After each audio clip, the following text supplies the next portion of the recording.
Welcome back to Shrimp Tails and Fish Scales.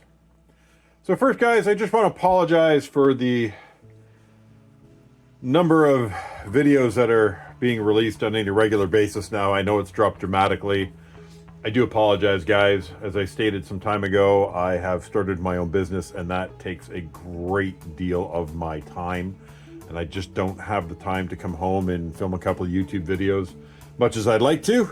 It'd be much more relaxing than what I have been doing. But I am going to try and continue to update you from time to time on the tanks that I do have. And as I get things a little bit more structured with the new business, and I find a rhythm or a flow to working that, I'll try to come back and get some more videos done on a more regular basis. But for now, guys, I'm going to do an update video on all of my tanks today. So forgive me if I'm talking about things that might seem like they're out of turn or out of place. I'm going to try and keep in mind that you're not necessarily going to see all these videos all at once or all in order. So today, I just want to go over the orange Sunkist tank. This was kind of the problem child tank that I had some issues with breeding and that sort of thing. It was also one of the tanks that frequently got called ugly. A lot of people didn't like this tank when I set it up. They thought it was kind of unappealing, I guess. So I just wanted to zoom out, show you where this tank has gotten to. This has actually turned out to be one of my more favorite tanks. I'm just going to zoom out so we can get a good picture of it. That's probably about as good a picture as I'm going to get of it there. Now, it is very overgrown right now. I haven't trimmed it because I wanted to show you guys where this tank got to before I did another maintenance session. There has been a couple in between since the last one you saw, obviously, because that was some time ago. But this is where we're at now. I think this is a really good looking tank. I think this grew in just beautifully with the Java moss sort of cascading over those flat round stones, with a little bit of Java moss in the corner over here as well that's growing in. Now it does need a trim. It is blocking out a lot of the light, especially in this area over here with all the Java moss. So where are we right now in this tank? Well, a little while back, introduced a few more Sunkist shrimp to this tank. I think I may have mentioned that on one of my videos. I apologize, guys.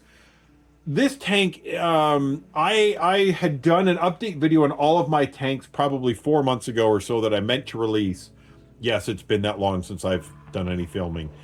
I can't find them. I had an update tank for each one of, or an update video for each one of my tanks. I have no idea what's happened to it. It looks like they've been deleted. So I do apologize. This tank is now, we're getting close to a year. This tank is 10 months old since I shifted things around and set it up. You can see it's growing in very nicely. I have trimmed it several times now. Obviously, there's been a lot more growth than that. I did introduce some new Sunkist cherry shrimp to this tank because I was having an issue with not getting any breeding. We do have breeding in here. There are several shrimp just recently that I've noticed that are buried.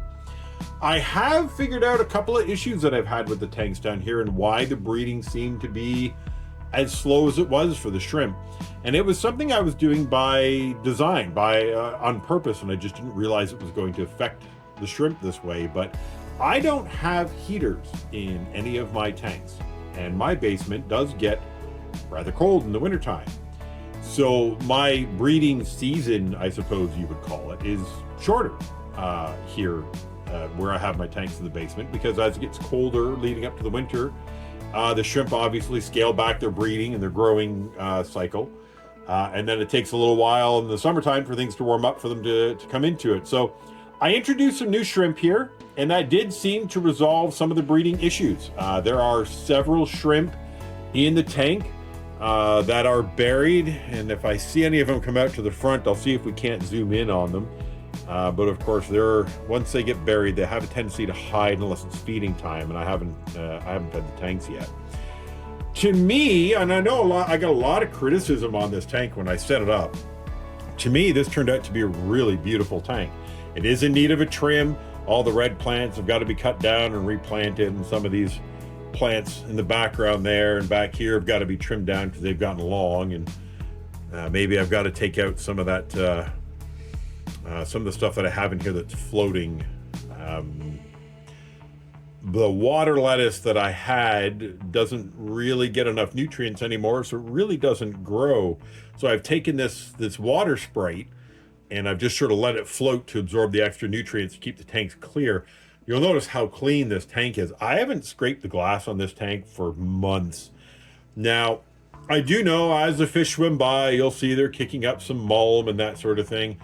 Just remember, guys, this is more of a natural tank than it is anything else. I am so impressed by what you can accomplish with a dirted tank and how easy it is. My tanks cause me absolutely no stress, no maintenance. This tank, I set it up, I put the fish in, I put the shrimp in, and I have basically ignored it other than adding food to it. I haven't put any chemicals in here. I don't clean it. As far as like, you know, obviously I don't gravel vac it. I don't scrape glass down. I keep my hands out of here as much as possible. And it just blows my mind how healthy everything is and how comfortable the fish and the shrimp are. I mean, they don't fret when you're in front. You can see, you can wave all around. Well, okay, I hit the glass that time. They don't care. This mulm that's building up in the bottom, a lot of people find this to be very unsightly and they really get upset about this sort of thing. Guys, this is healthy for your tank. This is where all your microorganisms and microfauna live. This is where your copepods get in. This is where your baby shrimp will get in and find food if they can't find it anywhere else. I have found some other issues that I made with regards to breeding shrimp and why the shrimp population didn't explode the way I would have expected it to. And I have made some of those changes, so we're going to see how we go, but I have resigned myself to the fact that I'm probably less of a shrimp breeder and more of somebody who just appreciates a really well set up, healthy, natural tank. Remember when I set this up, guys, this is a dirted tank. It has a dirt substrate in it and heavily planted. There's just a little sponge filter bubbling away in the back. At least I think it's still bubbling away. Some of these things get plugged up and I don't notice it for a while because the plants in my tanks do most of the filtering. There are now, and I'm just trying to think of the number of things that have changed in here. In this tank, there hasn't been a lot of changes other than the addition of the new Sunkist shrimp that are in here. The fact that we're getting breeding now, where I wasn't getting any breeding going on before. There are 4 Corys in here. I don't know if we've seen them all at the same time. 3 of them were bought from the store, and 1 of them was transferred in from some of the albinos that I have in the house that are breeding, which is becoming more and more of a common thing. I've actually taken some time to set up a small breeding tub for the albinos. Every now and then I'll come down here and I'll notice that they've laid some eggs on a leaf or something or a rock, and I'll just simply cut the leaf off or take the rock out and drop it in this tub. I'm not actively really trying to breed them or trying to save every last egg, but the ones that I can save easily, I'm saving and just, you know, breeding them up and adding them to other tanks or giving them away or giving them to the pet store in exchange for some goods. If you remember, I initially set this tank up to do some breeding of hillstream louches. I think we're going to get to that stage very soon, and I know it's taken some considerable time. I was going to do that long ago, but with everything that's come up in life and then waiting for this tank to sort of grow in and establish itself and for the shrimp to get comfortable and for them to see some breeding, I think now we're in a position where everything's comfortable enough, the tank is established enough, we're going to go ahead and try and get some hillstream louches breeding in here sometime in the next 4 to 6 months. I guess I'll see if I can't find some breeding pairs. I say that, guys, because hillstream louches in my area sometimes are very hard to come by. Sometimes they're not in the pet shops around here for months on end. And the last time I looked, we didn't have any here, and my local pet stores aren't expecting to get any for a considerable period of time. So unless I feel like driving a couple hours away and risking whether or not the fish will survive the journey back, I'm just going to have to wait until the locals around here get some hill streams in for me to try to breed. The tank has done very well. I've had no problems with it at all. Guys, I don't even watch levels on my tanks. Like I don't look at ammonia levels, nitrates, pH. I don't monitor any of that on any of my tanks anymore. I've stopped looking at it altogether. The only thing I do with these tanks is I drop some powdered food in every now and then, and away they go. They take care of themselves. I don't think we've had any deaths in this tank. I think everybody's been good. We have had a few fish deaths in the other tanks. I've made some mistakes in the other tanks with introducing different fish in them to solve other problems that caused me an entire generation of shrimp or more. But we'll get to that in those updates. I just wanted you guys to see this tank. I wanted to make a very short update. This is only going to be a very short video, just to show you how this tank turned out, just to show you what you can accomplish with limited funds and limited money. Remember when I started this tank out, we didn't have a lot of plants. We were using a lot of clippings and cuttings from other plants.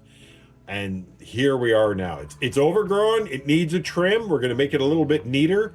And I will get back to it later on. But I wanted to show you guys this tank, sort of update you on all of my tanks and how things are progressing. This has really been very much a hands-off tank. I set it up, put the fish and shrimp in it, and just kind of forgot about it and let it did its thing. And just look at how that's growing in, guys. There's just, you know, I've been in and out of this hobby for years, and there's just nothing like a dirted, natural tank. It's so nice to just not worry about it. And I know, you know, like I said, you can see the fish kick up some mulm, a little bit of algae here and there on some of the leaves.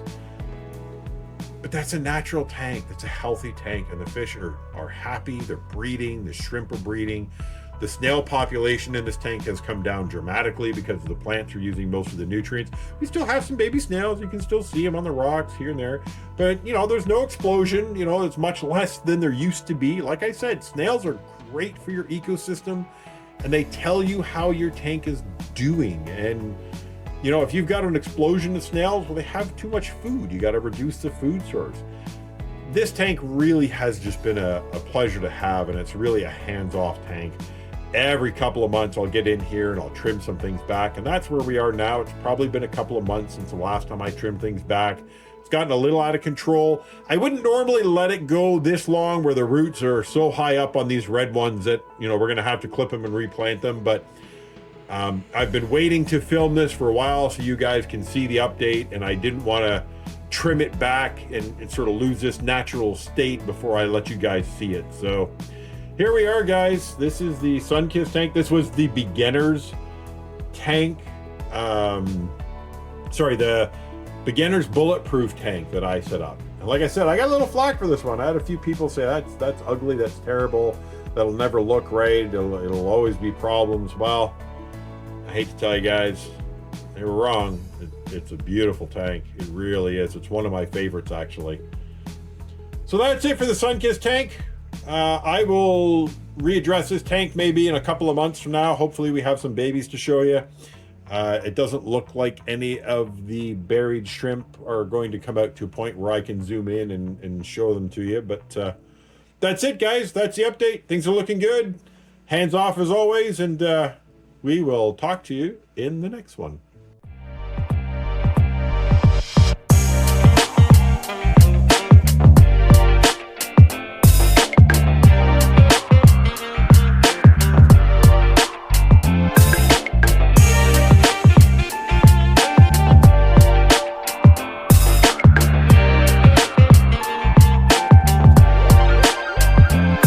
Inspirasi tanpa batas, you know who I am.